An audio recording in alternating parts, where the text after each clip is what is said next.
So you assume fans of pro football and the police share demographics, but now the Massachusetts State Police Union is condemning the NFL for reportedly donating money to groups calling for shrinking police budgets. Rob, is this nothing burger, or could it be the start of a major controversy? I mean, I think it's just a blip. However, don't those organizations and politicians who supported defunding the police look foolish now as crime has spiked in those cities where some police defunding went through?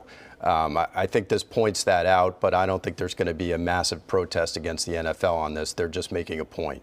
Marianne, big deal or nothing burger? 69% of the NFL are filled with black players. 90% of the Massachusetts State Police are white.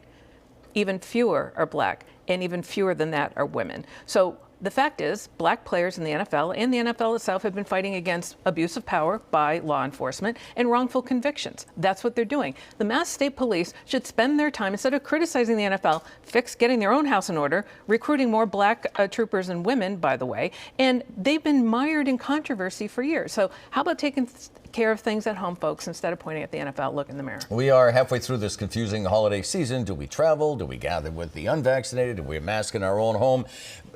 Marianne, do most of us listen to the advice of the political leaders that we hear in the news all the time? Well, first and foremost, listen to the medical professionals and the scientists, then the politicians who listen to the medical professions and the scientists after 2 years, and then we'll go from there. Got it, Rob. I mean, people are starting to tune them out. The best thing our political leaders could do is they could have gotten ahead of the curve and gotten all these tests out.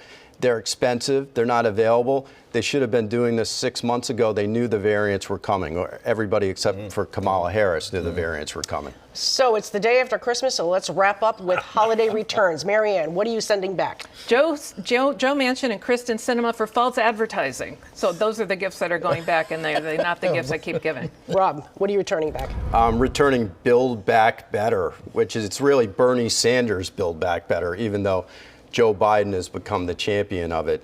What a joke. $5 trillion in spending, $3 trillion added to the deficit. No thanks. No thank you. Folks, thank you for watching. Merry post-Christmas and Happy New Year.